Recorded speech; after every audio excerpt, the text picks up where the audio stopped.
Baik, Assalamualaikum warahmatullahi wabarakatuh. Kedengaran suara saya? Waalaikumsalam warahmatullahi wabarakatuh. Kedengaran Bu. Wabarakatuh. Oke, baik. Selamat pagi semuanya. Kita mulai saja perkuliahan kita pada pagi hari ini. Sambil menunggu beberapa temannya masuk ya ke dalam kelas. Oke. Ini adalah mata kuliah bisnis digital. Biasanya mata kuliah ini adalah mata kuliah jurusan atau konsentrasi. Jadi mungkin sebagian dari kalian atau mungkin keseluruhan dari kalian pasti mengambil konsentrasi ini ya, konsentrasi pemasaran ya.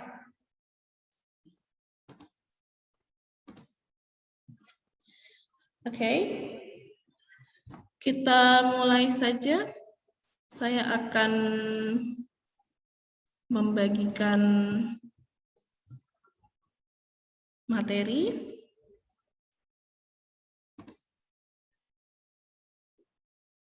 Sebentar ya.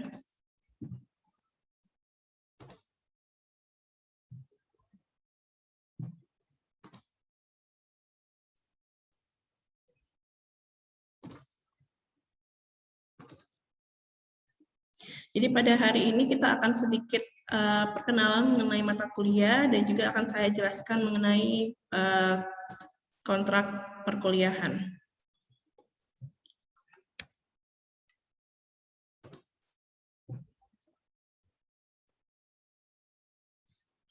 Ini suara saya kedengaran jelas kan atau putus-putus gimana? Kedengaran jelas Bu. Oke. Sebentar ya.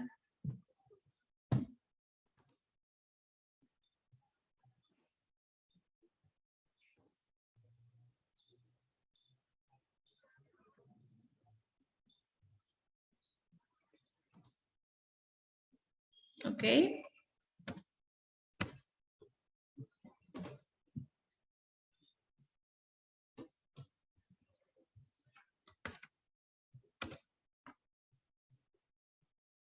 Baik.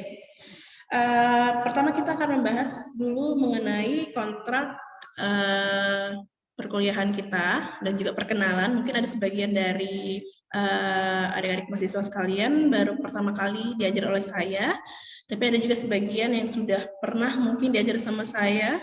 Saya ada beberapa hafal beberapa nama nih ya. Kaula Sadida kayaknya pernah ya masuk kelas saya ya? Belum pernah Bu. Oh belum. Oh berarti ini sama sekali ada, maksudnya dari semuanya sudah pernah masuk kelas saya sebelumnya atau belum? Belum pernah. Belum Bu.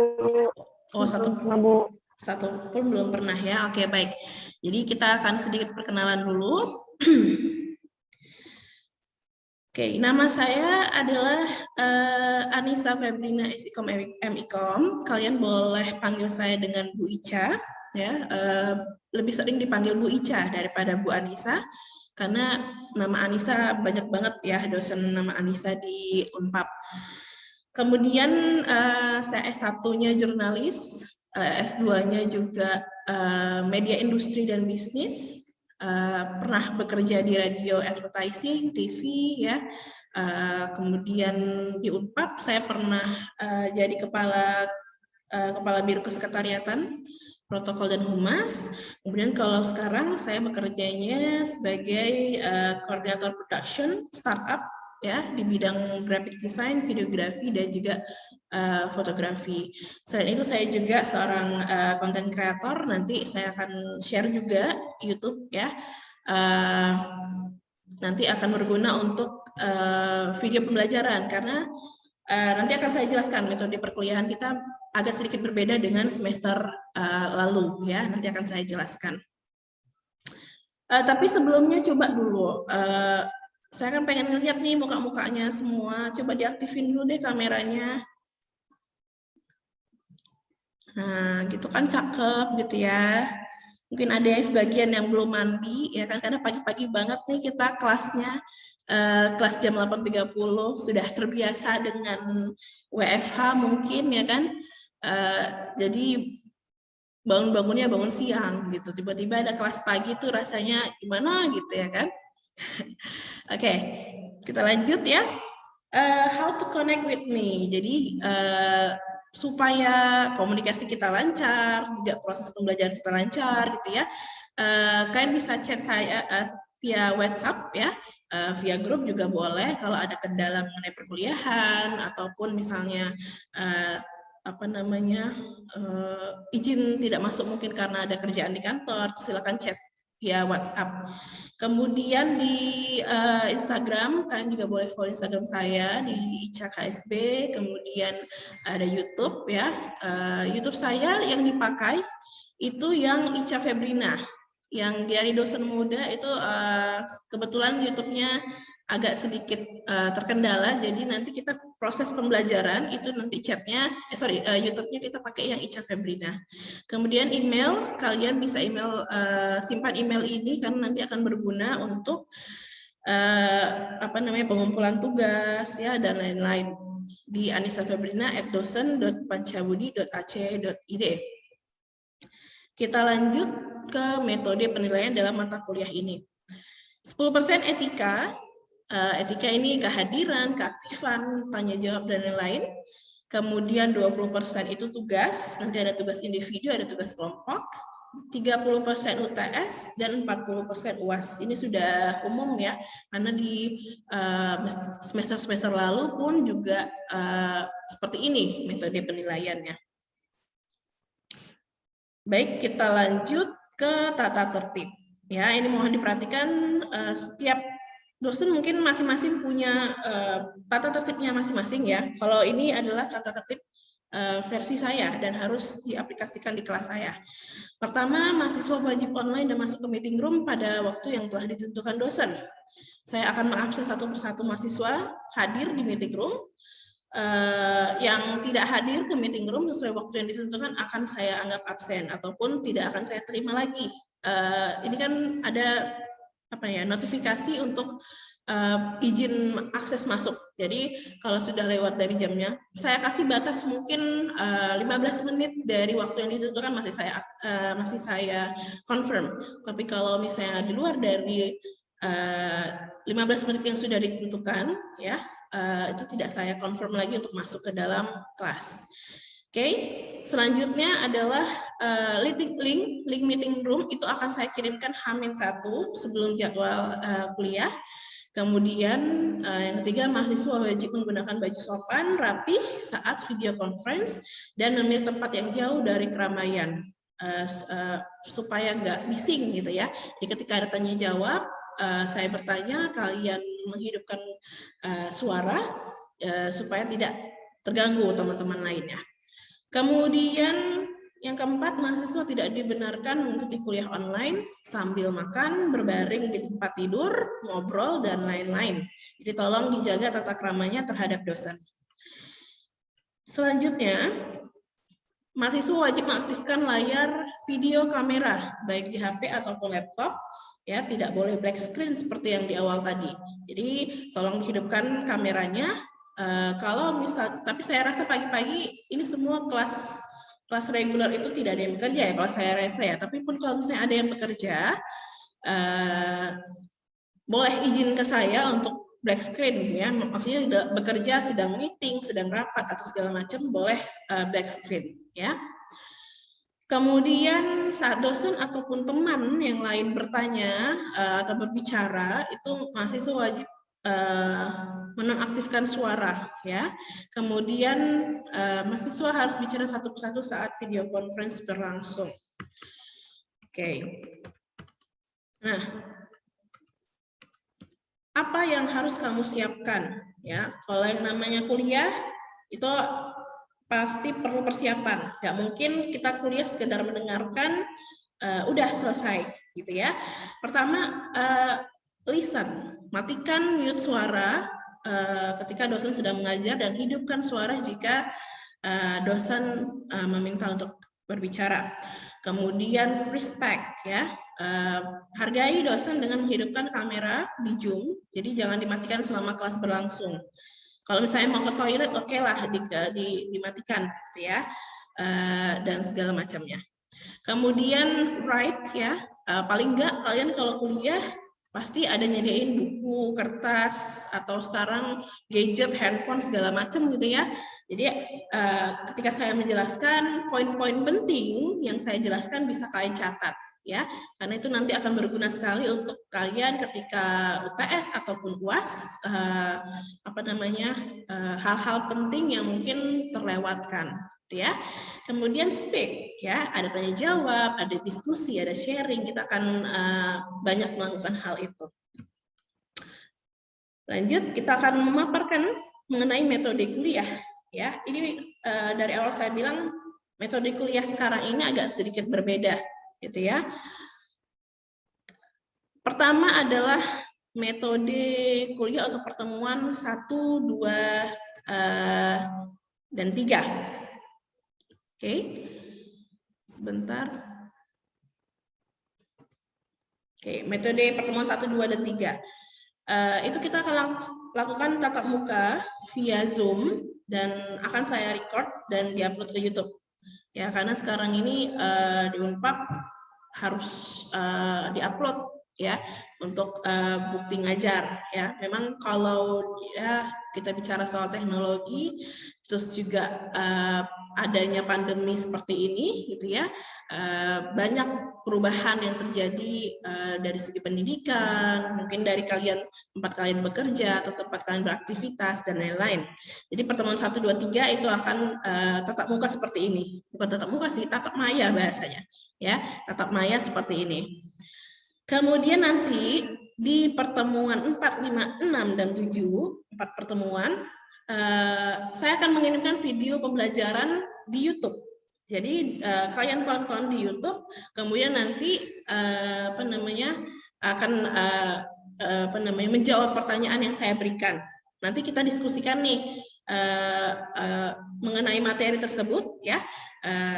Saya akan infokan apakah dijawab di YouTube atau mungkin di e-learning ya. Nanti yang jelas 4, 5, 6 itu akan menyimak video pembelajaran. Selanjutnya adalah pertemuan ke-8 kita UTS ya. UTS di mata kuliah ini agak sedikit berbeda. Jadi tidak ada tuh yang namanya soal-soal ujian. Karena ini sudah mata kuliah konsentrasi kejuruan, artinya kan akan lebih banyak melakukan praktek dan lain-lain mengenai kalau kalian konsentrasinya manajemen pemasaran pasti akan berhubungan dengan seperti itu ya. Jadi pertemuan ke-8 itu UTS, nanti akan ada project seperti proposal. Jadi diharapkan nanti ada proposal bisnis digital. Ya, outputnya itu nanti di UAS. Tapi kalau di UTS ini baru kayak permulaan membuat proposal, ya, proposal membangun bisnis digital. Oke. Kemudian untuk pertemuan 9, 10, 11 itu nanti tatap muka lagi seperti ini ya. Jadi dalam satu semester kita akan ada 6 kali tatap maya seperti ini via Zoom ya. Nanti di pertemuan 9, 10, 11 ini akan ada presentasi kelompok. Presentasi kelompok ini maksudnya adalah sebelum UTS saya akan minta kalian untuk membuat kelompok ya. Kemudian ketika UTS akan mengumpulkan proposal. Nah, yang dipresentasikan adalah proposal kalian itu, ya, proposal membangun bisnis digital. Itu yang akan kalian presentasikan di pertemuan 9, 10, dan 11. Lanjut ke pertemuan 12, 13, 14, 15, 4 pertemuan lagi kita sama ya menyimak video pembelajaran. Jadi dalam satu semester itu 6 kali tatap maya. Ya, tatap muka seperti biasa di Zoom, kemudian ada 8 kali video pembelajaran via e-learning ataupun YouTube. Oke? Nah, di pertemuan ke-16 itu nanti UAS. UAS-nya seperti yang saya bilang tadi, dari proposal yang kalian bangun di UTS, ya, kalian presentasikan, disinilah kalian implementasikan. Ya, UAS-nya adalah pengimplementasian bisnis digital. Makanya kita dalam satu semester ini akan benar-benar belajar soal bisnis digital, apa itu bisnis digital dan lain-lain, bagaimana membangun bisnis digital, gitu ya. Yang mana nanti implementasinya adalah di ujian akhir semester. Oke, sampai sini mengenai kontrak perkuliahan, ada pertanyaan? Silakan kalau ada pertanyaan, hidupkan saja sound-nya karena ini semua saya matikan.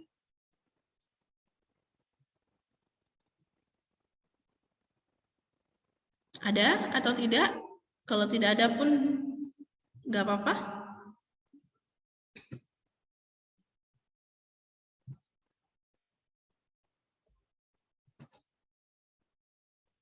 Sudah paham semuanya mengenai kontrak perkuliahan? Sudah, Bu. Insya Allah sudah, Bu. Insya Allah sudah. Oke, baik. Kita langsung saja lah ya masuk ke materi awal mengenai konsep dasar bisnis digital. Oke.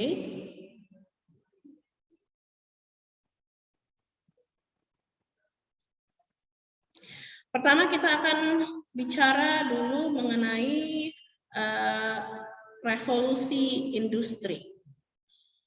Adakah yang bisa memberikan saya gambaran ya? Apa sih itu revolusi industri? Silakan. Ada yang bisa memberikan gambaran pada saya mengenai revolusi industri? Ini kayaknya mahasiswanya harus ditanya satu-satu ya. Ayo coba, siapa nih?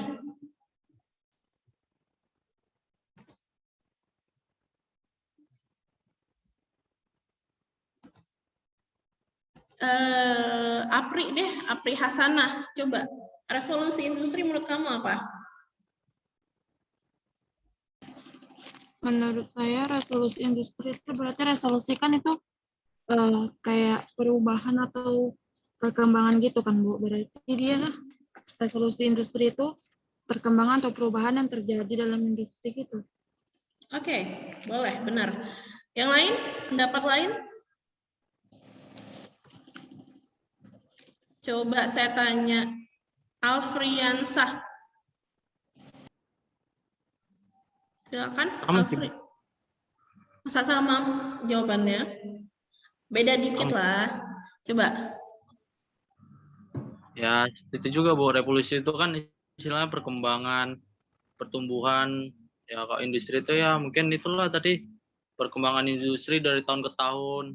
Pertumbuhan industri dari... Industri apa nih maksudnya? Ya, semacam... Contohnya kayak perkembangan...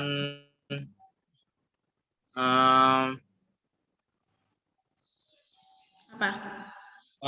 Komputer lah, Bu. Komputer digital. Oke, boleh. Ya, benar ya, perkembangan teknologi dari waktu ke waktu, gitu ya.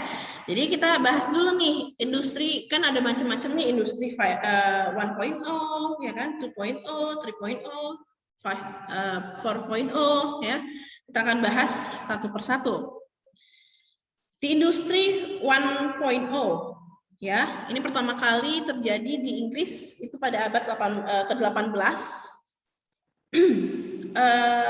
yang mana ditandai dengan ditemukannya mesin uap oleh James Watt.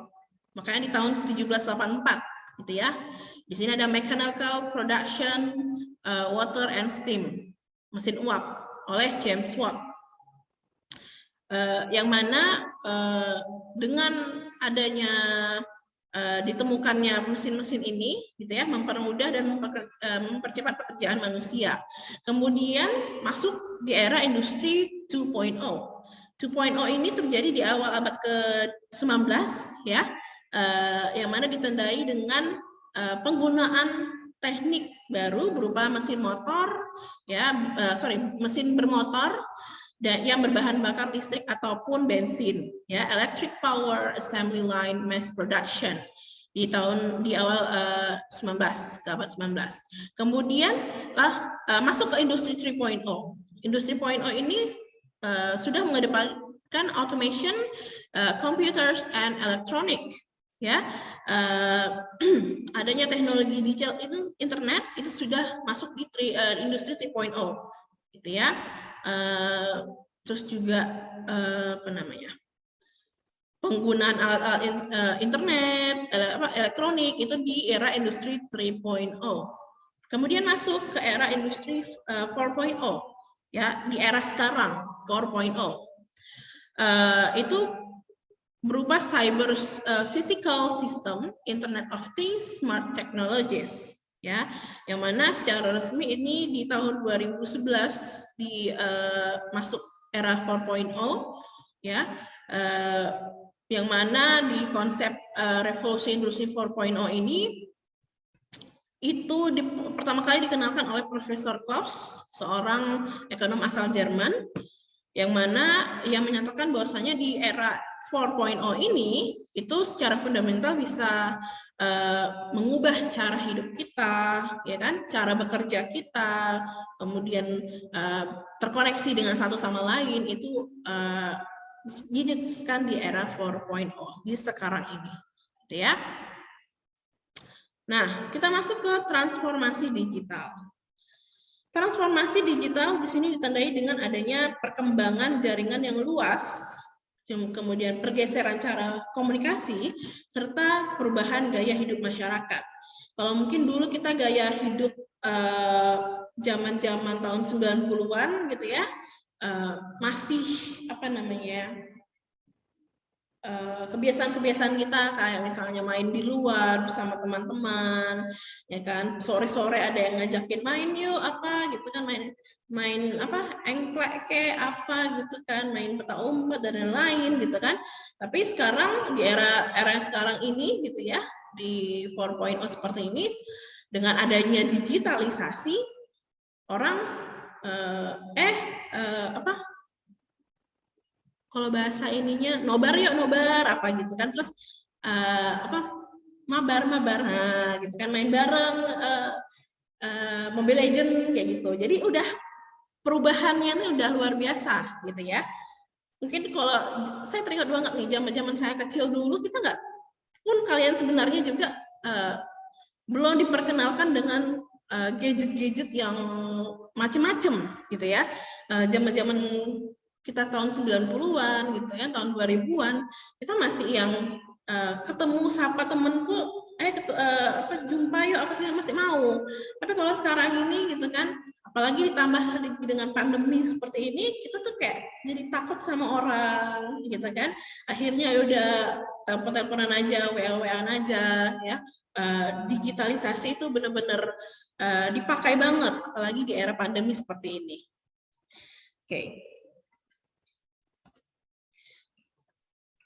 Kemudian, nah, menurut data Internet WorldStat di tahun 2020, bahwasanya negara dengan pengguna internet terbanyak di Asia itu ada nomor 4-nya adalah Indonesia, gitu ya. Nah, Indonesia mengalami peningkatan penggunaan internet dan media sosial secara signifikan. Kita lihat di hasil survei berikut ini yang dilakukan oleh Hotsuite Indonesia ya, dengan total populasi di tahun 2000 data Januari 2021 itu sekitar 274 juta 9 jiwa ya. Yang terkoneksi dengan mobile itu sekitar 345 jiwa. Artinya maksudnya satu orang itu bisa mungkin 2 handphone, 3 handphone, seperti itu ya. Jadi makanya datanya lebih banyak daripada orangnya gitu ya kan. Karena satu orang tuh bisa memiliki 2 sampai 3 handphone malah gitu ya. Nah, kemudian internet users itu 200-an juta jiwa yang memakai internet di Indonesia. Ya kan? Siapa sih yang sekarang udah nggak pakai internet? Bahkan di pelosok desa sekalipun pakai internet, walaupun harus mungkin ke gunung dulu gitu ya kan, atau naik-naik atap rumah dulu ya kan, nyari sinyal seperti itu ya. Kemudian yang aktif sebagai pengguna media sosial itu ada 170 juta orang ya. Jadi luar biasa, pantesan gitu ya kayaknya netizen Indonesia ini luar biasa sekali penggunaan media sosial ya kan. ibaratnya di Instagram aja satu netizen bisa mengomentari 10 artis misalnya, ya kan, ngejulitin 10 artis, gitu kan. Jadi sangat aktif sekali dengan media sosial, ya. Kemudian kita lihat juga penggunaan device, ya. The survei Januari 2021. Ini banyak sekali ya, mobile phone ya, ada hampir semua, hampir 100% penggunanya Indonesia itu ada mobile phone, ada smartphone, ada non smartphone juga. Ya, non smartphone ini maksudnya handphone tinut-tinut lah ya, paham lah ya, handphone yang buka tutup itu mungkin, atau mungkin masih ada yang pakai handphone yang nada deringnya ala-ala Nokia misalnya, gitu kan. Ini sekitar 16%. Kemudian yang memakai laptop itu ada 74%-an, tablet ya, tablet agak sedikit 18%, TV streaming itu 6% gitu ya, game konsol 16, smart home device 5%, smartwatch 13%, virtual reality device 4%. Jadi memang kebanyakan itu adalah mobile phone dan juga smartphone. Kemudian kita lihat di sini daily time spent on media. Berapa lama sih orang-orang Indonesia itu menghabiskan waktunya dengan media, penggunaan media, gitu ya. Di sini time spent using the internet. Untuk menggunakan internet saja orang Indonesia itu rata-rata 8 jam. Dalam sehari kayaknya. Dalam sehari. Ya. Udah kayak ngalah-ngalahin waktu tidur rasanya. Kita tidur itu 6 jam, ya kan? Tapi megang handphone ataupun berselancar di internet kita 8 jam lebih, hampir 9 jam bahkan. Ya kan? Bangun tidur bukannya aku terus mandi lalu gosok gigi sekarang, ya kan? Bangun tidur terus lihat gadget. Ya kan? Seperti itu, update status dulu bangun tidur nih gitu kan? Atau misalnya buka TikTok dulu, TikTok ala lagu-lagu bangun tidur gitu ya kan. Nah sekarang orang Indonesia nggak dipungkiri kayak gitu sekarang, ya kan. Kalian kayak senyum-senyum nih kayak gitu nih, jangan-jangan nih, ya kan. Nah, senyum-senyum berarti kayak gitu. Oke. Terus time spent watching television. Orang nonton televisi cuman 2 jam 50 menit sekarang. Jarang orang udah nonton televisi. Kalau zaman dulu saya sore-sore duduk udah muka cemong-cemong gitu kan, duduk sambil dikasih snack sama orang tua sambil nonton TV gitu kan. Kalau sekarang boro-boro nonton TV, nongkrong ya gitu kan. Habis pulang kuliah, pulang kerja nongkrong ya gitu kan. Nggak nonton TV lagi udah. Jadi udah kita museumkan aja TV kita itu ya kan. Jadi hanya mungkin orang-orang yang di desa atau mungkin yang tidak punya jaringan akses internet gitu ya, yang masih menggunakan televisi. Kemudian juga time spent using social media. Salah ini datanya kayaknya ya. Social media masa cuma 3 jam? Nggak mungkin ini. Jadi kalau social media mungkin apa namanya ya, untuk orang yang nggak freak banget sosial media gitu kan, hanya sekedar scroll itu oke, ya kan.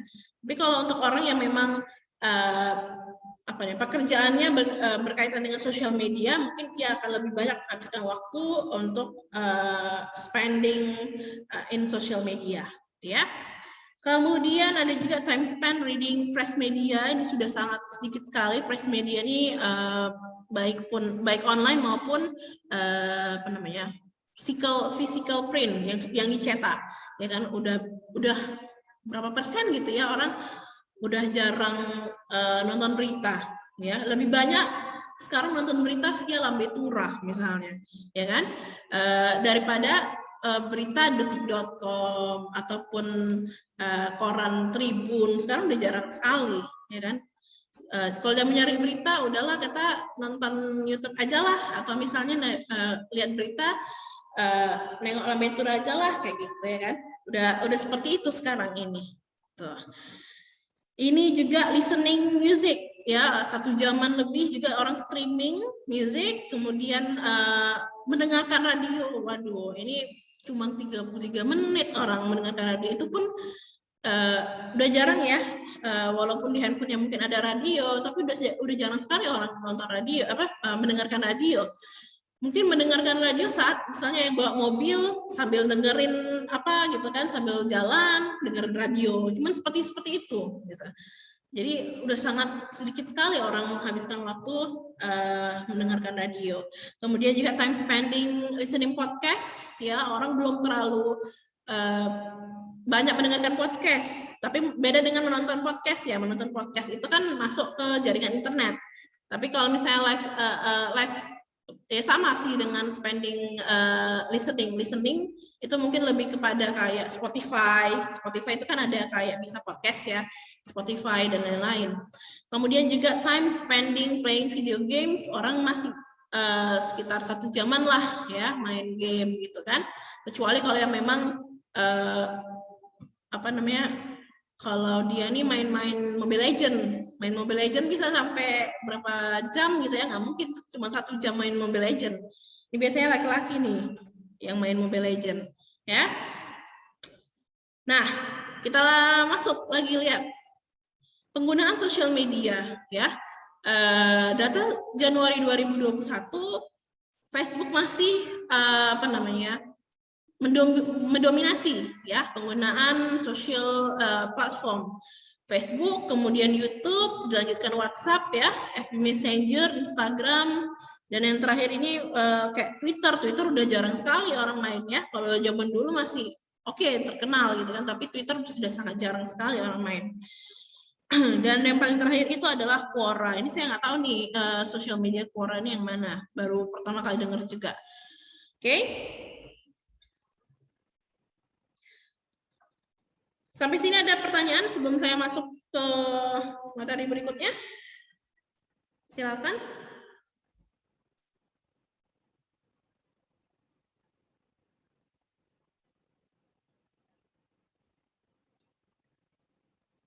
Baik, kalau tidak ada, kita masuk nih mengenai pengertian bisnis, ya. Apa sih itu bisnis? Jadi dalam ilmu ekonomi, bisnis itu adalah suatu organisasi yang menjual barang ataupun jasa kepada konsumen atau bisnis lainnya untuk mendapatkan laba, ya, untuk mendapatkan keuntungan, itulah disebut bisnis. Ya, menjual barang ataupun jasa ke orang lain, ke konsumen untuk mendapatkan laba.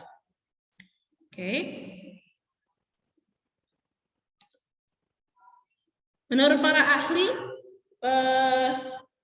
Hughes dan Kapor ya mengatakan bahwasannya business is the organized effort of individuals to produce and sell for a profit the goods and service that satisfy society's needs. The general terms business refer to all such efforts within a society or within an industry. Apa artinya? Ya kan? Jadi bisnis ini adalah suatu kegiatan usaha individu yang terorganisasi untuk menghasilkan dan menjual barang ataupun jasa guna mendapatkan keuntungan ya dalam memenuhi kebutuhan masyarakat dan juga industri. Ya, ini menurut Hughes and Kapor. Kemudian dan juga menurut Goss, Steady and Lowry, bisnis merupakan jumlah seluruh kegiatan yang diorganisir oleh orang-orang yang berkecimpung dalam bidang perniagaan dan industri yang menyediakan barang dan jasa untuk kebutuhan mempertahankan dan memperbaiki standar serta kualitas hidup mereka. Jadi untuk memperbaiki kualitas hidup mereka, makanya dia berkecimpung dalam bidang industri barang dan juga jasa. Nah, lantas apa pula itu digital, ya kan? Kita bicara bisnis, kita juga bicara digital. Digital ini berasal dari kata digitus. Dalam bahasa Yunani berarti jari jemari.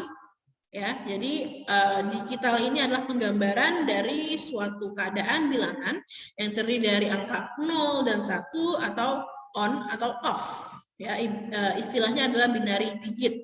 Jadi sebenarnya digital itu awal mulanya tuh kayak bicara soal analog, ya, detik apa segala macam gitu ya, jam, bilangan-bilangan, angka, seperti itu digital. Tapi dengan seiring perkembangan zaman dan kehadiran Internet of Things, ya, internet, dunia internet itu apa namanya, digital itu adalah ibaratnya sebuah transformasi, ya, teknologi gitu ya, yang bicara soal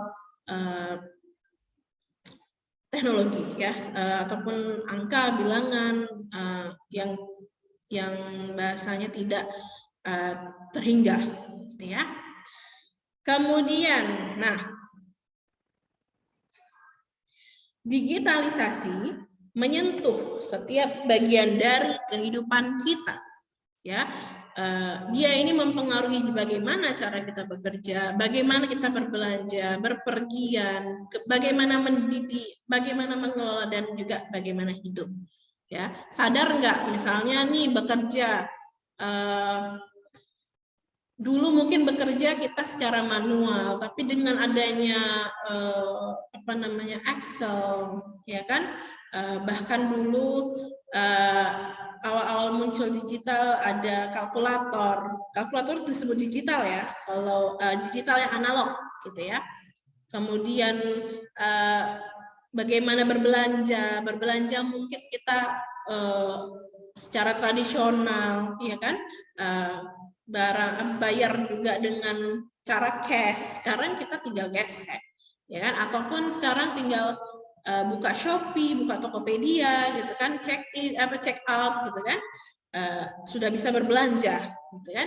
Kemudian bagaimana berpergian kita mungkin sama ini harus beli, kalau zaman dulu kita beli tiket harus datang ke counternya atau harus datang ke ke kantor jasa penerbangan misalnya. Sekarang kita tinggal buka Traveloka, ya kan, buka apalagi pagi-pagi.com, Trivago, dan lain-lain, ya. Pun juga mendidik, ya. Siapa sangka sih dengan hadirnya video conference, Zoom maupun Google Meeting, sesuatu hal yang dulunya tidak mungkin menjadi mungkin, ya kan? Apa namanya?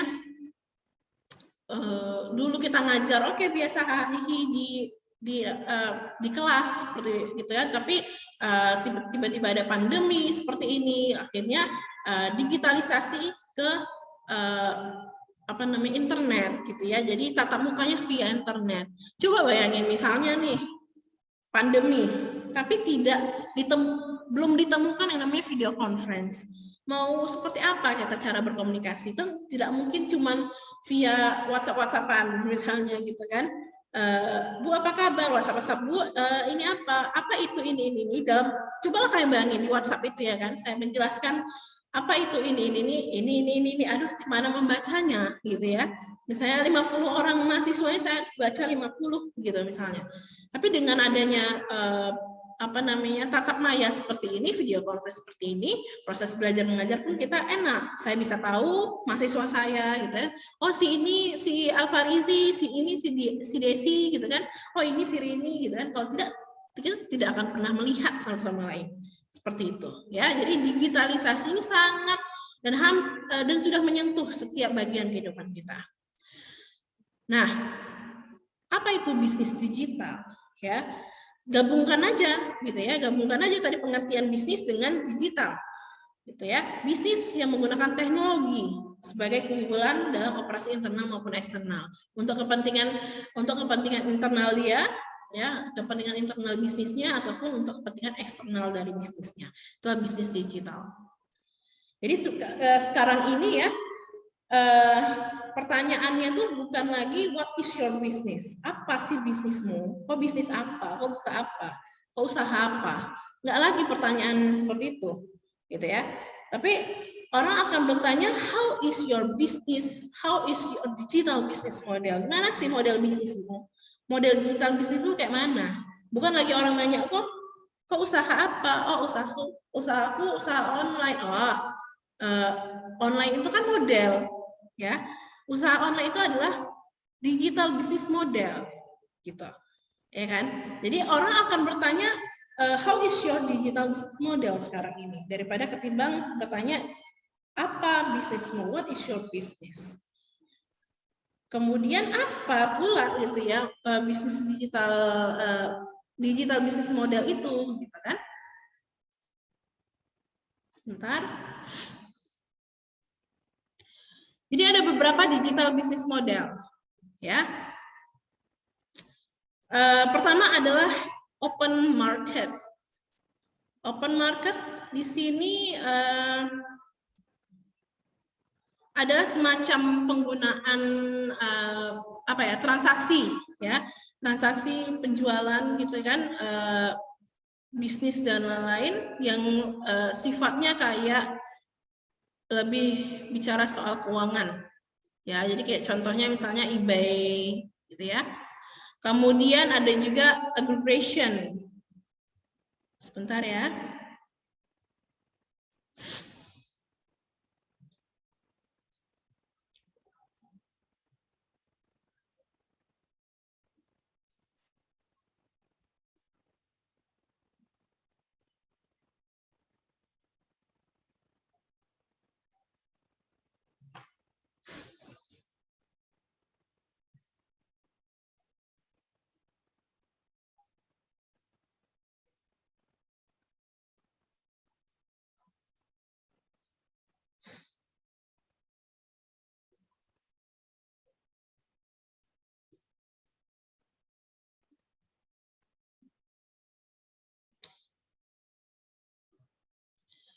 Oke, kemudian selanjutnya ada aggregation. Aggregation ini semacam perusahaan, ya, e-tailer.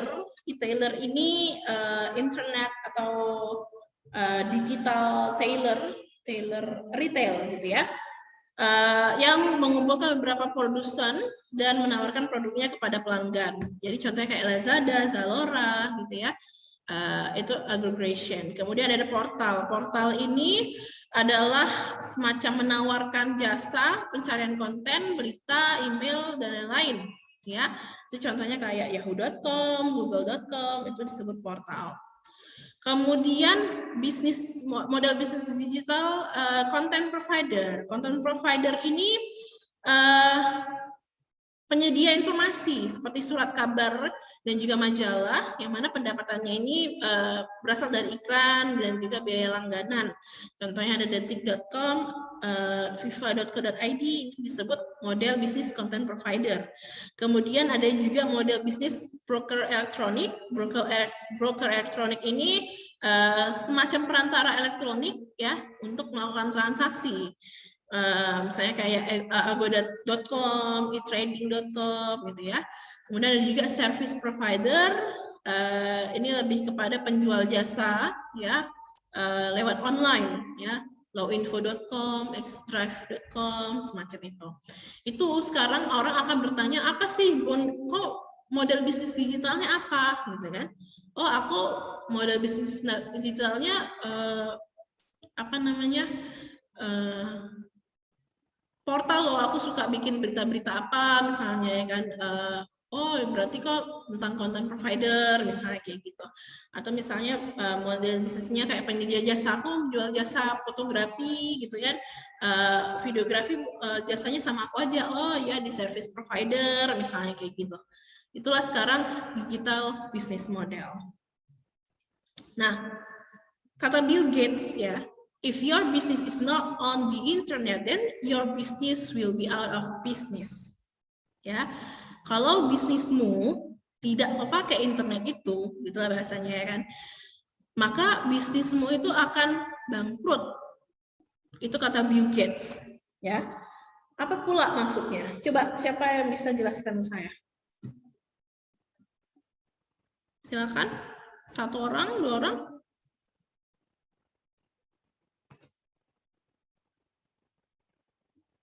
Ayo aktif, mana ini suaranya? Apa namanya? Kata Bill Gates seperti ini kenapa pula gitu? Apa yang melatar belakanginya?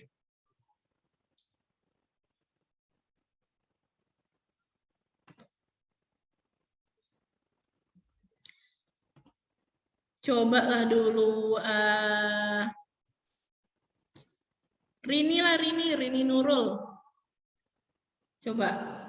Katanya kalau misalnya bisnis kita nggak pakai internet, maka bisnis kita cepat atau lambat akan bangkrut. Menurut saya, Bu, kalau bisnis kita tidak tersambung dengan internet, itu kan bisa ke WA, Instagram, atau marketplace, atau di web, maka bisnis kita itu kurang berkembang, Bu. Jangkauannya itu kecil. Ya, benar. Untuk kita promosikannya itu sangat payah kalau langsung mulut ke mulut, atau harus datangi orangnya, atau hanya berdiam diri aja gitu, Bu, tanpa disebarluaskan. Menurut saya seperti itu, Bu. Ya, tepat sekali ya. Jadi kalau misalnya kita cuma mengandalkan buka gede udah selesai, nggak bisa sekarang ini, ya kan? Bangkrut, pasti bangkrut cepat atau lambat. Contohnya misalnya penjual bubur saja, ya dia mendaftarkan dirinya sebagai mitra untuk GoFood, ya kan?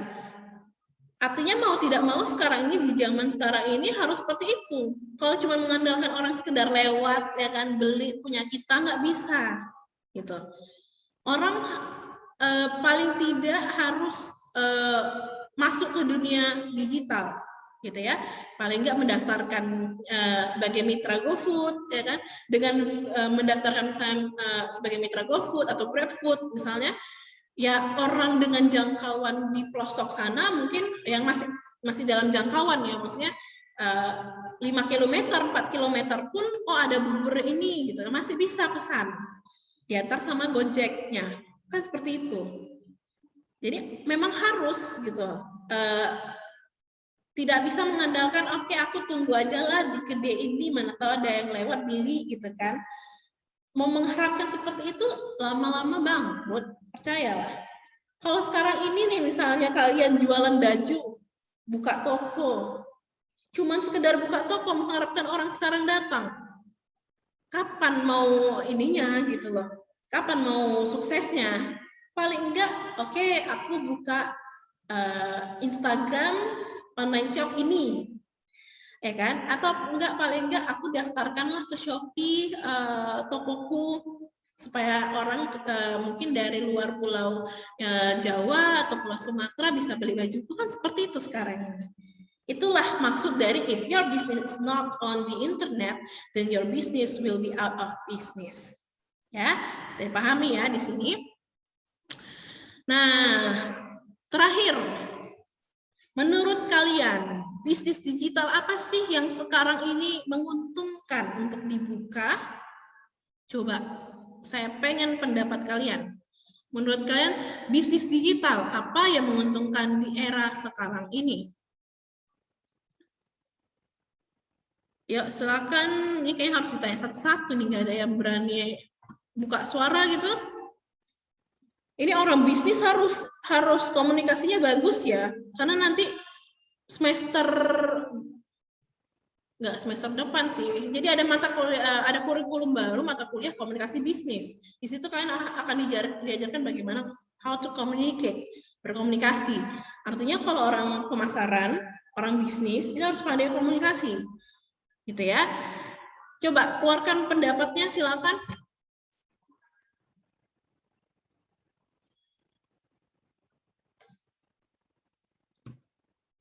Ayo, ini kayaknya harus naik satu-satu nih. Hartati deh coba. Yuk Hartati. Apa bisnis digital apa sih yang sekarang ini menurut kamu menguntungkan untuk dibuka?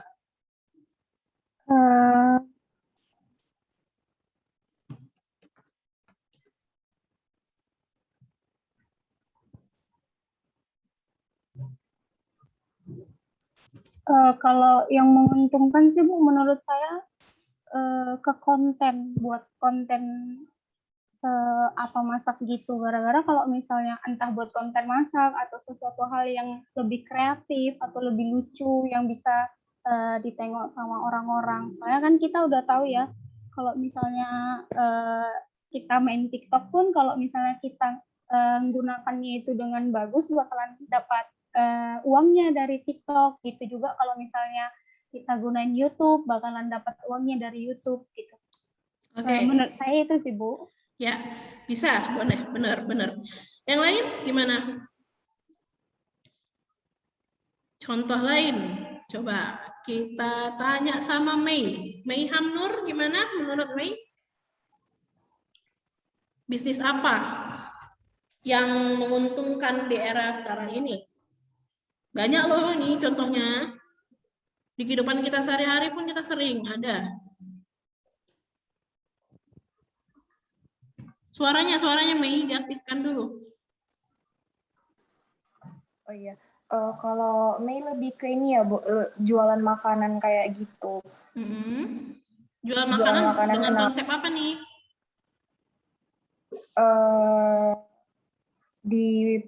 Dipasarkan dari sosial media kayak gitu kan.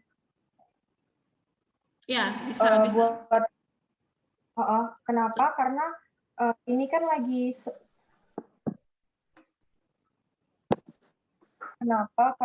kan lagi yang PPKM ya, Bu. Orang-orang pada di rumah gitu. Jadi itu tadi dia, kalau misalnya orang keluar kan lebih baik yang mau yang praktis gitu. Jadi kita buka jasa pengantaran juga, terus kita pasarkan melalui media sosial. Ya, oke, benar-benar. Makanan ya sekarang ini orang males keluar rumah ya kan, kalau keluar rumah kayak habis keluar rumah harus mandi misalnya kan, bersih apa segala macam gitu. Jadi akhirnya orang apa, ngegojek ini apa, buka bisnis makanan ya kan. Bisnis makanan misalnya nggak hanya di Gojek, bermitra juga sama Grab ataupun bermitra juga misalnya sama menggunakan Instagram gitu ya kan. Kayak beberapa orang itu melakukan promosinya di Instagram ya kan, menjual makanan, promosinya di Instagram. Bisa beli dari Instagram juga misalnya via WhatsApp misalnya kan, atau bisa juga pakai Gojek, Grab semacam itu ya. Jadi itu beberapa bisnis digital yang menguntungkan di era sekarang ini. Makanan ya, orang nggak mungkin nggak makan, apalagi kalau misalnya dia pengen sesuatu makanannya ciri khasnya bagus, enak pula gitu kan, pasti dia akan beli gitu ya. Oke. Thank you. Selesai? Sampai sini ada pertanyaan?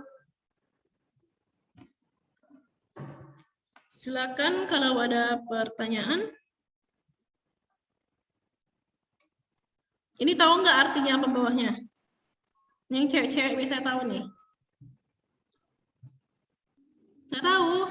Aduh, berarti nggak suka nonton drakor berarti ya. Ini bahasa Koreanya thank you. Kamsahamnida. Oke. Jadi sama saya ya, mungkin kalau karena belum kenal gitu ya, baru inilah diajar sama saya itu orangnya enak gitu ya. Saya pun masih muda gitu. Belum 30-an, masih sekitar 28-29 tahun. Jadi bicaranya juga santai. Jadi kalau misalnya kalian pun mau bicara soal happening saat ini, saya bisa gitu ya. Ya bukan dosen yang tua kali ya saya gitu. Jadi maksudnya kalau misalnya bicara bercanda juga boleh, tapi tetap dalam batas norma-norma antara dosen dengan mahasiswa gitu ya. Jadi silakan saja kalaupun mau komunikasi nanti via WhatsApp ataupun sosial media saya welcome sekali ya. Terus ini salah. Jadi pastikan nanti YouTube saya yang Ica Febrina, nanti saya akan kirim linknya ke kalian di subscribe. Nanti ada video-video pembelajaran di situ, bisa kalian tonton. Dan memang wajib kalian tonton untuk di pertemuan 4, 5, 6, 7 dan juga 11, 12, 13, 12, 13, 14, 15. Jadi ada sekitar berapa video pembelajaran. Dan jelas kalau misalnya kalian juga mau nonton muka-muka kalian ini, nanti bisa lihat di YouTube ini, di YouTube saya itu ya, karena saya setiap kuliah selalu saya record. Semester lalu juga gitu. Karena kebetulan saya content creator. ya konten kreator. Jadi ya seperti yang tadi teman kalian bilang, dengan menjadi konten kreator aja bisa menghasilkan. Ya, kalian lihat nih kayak Atta Halilintar, siapa lagi, Raffi Ahmad, itu dalam 1 bulan mereka bisa menghasilkan lebih dari 1 miliar loh. Hanya sekedar untuk konten kreator. Tapi saya belum lah sampai sana ya kan. Doain aja sampai sana. Tapi yang jelas kalian pun bisa membuat bisnis itu. Ya, itu termasuk kategori bisnis. Ya, bisnis digital. Kalian buat konten khusus misalnya masak-masak, konten khusus ngajar kayak saya. Atau saya juga ada konten traveling seperti itu. Bisa kalian buat. Itu ada contoh bisnis digital yang happening sekarang ini. Oke.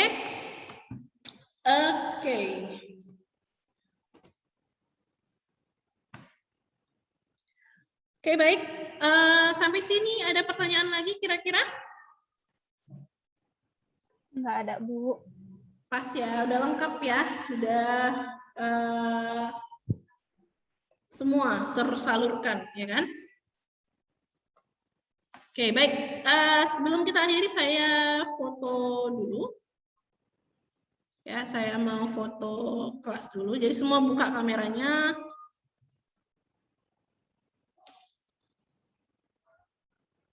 Ini di Zoom ini ya kan, ada salah satu ini terbaru, apa namanya, cara ini terbaru. Saya suka banget, lucu. Ntar ya. Nah, cakep. Kelihatan kan? Kelihatan nggak sama kalian? Nggak ya? Jadi ada kelihatan. Oh, kelihatan ya. Jadi kayak di kelas gitu ya. Jadi rindu kelas ya. Coba dulu, tapi ini ada beberapa mukanya yang nggak kelihatan, kasihan. Ntar ya.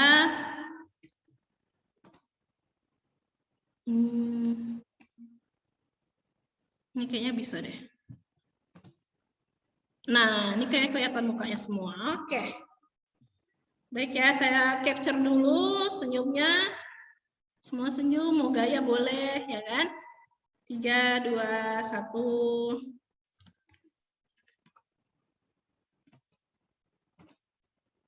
Oke, sebentar ya. 3, 2, 1.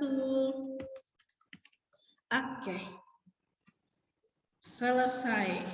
Lucu ya kayak gini ya, bisa apa macam-macam loh kalau kalian pakai laptop ya. Kalau misalnya Zoom kalian pakai laptop, itu pakai filter juga bisa loh. Tapi janganlah pakai filter pula ya kan. Di kelas saya filter cantik, filter apa pula ya kan. Masalah. Ya kan? Oke, baik. Kita ganti dulu lah ya. Nggak enak kali kayak gini tuh.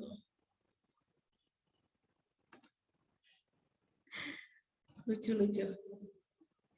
Sebentar ya. Saya save dulu capture-annya.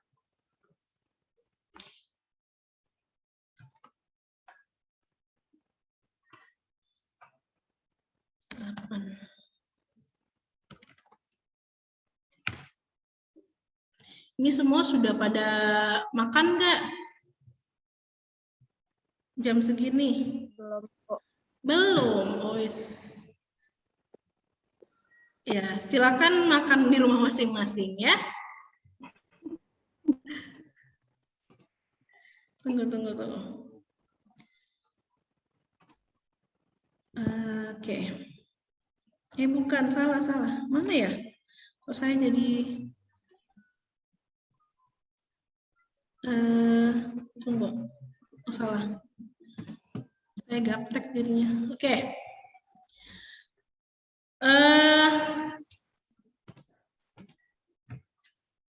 Baik, kalau tidak ada pertanyaan lagi, kelas kita akhiri sampai sini dulu. Kita ketemu lagi minggu depan dengan materi mengenai bisnis digital di Indonesia. Jadi kita akan melihat bagaimana sih perkembangan bisnis digital di Indonesia, seperti apa bisnis digital yang ada di Indonesia, itu kita akan bahas di pertemuan selanjutnya. Terima kasih sudah hadir pada kelas hari ini. Semoga semuanya sehat selalu. Saya akhiri dan saya tutup. Wassalamualaikum warahmatullahi wabarakatuh. Selamat pagi. Waalaikumsalam Waalaikumsalam. warahmatullahi wabarakatuh. Terima kasih, Bu.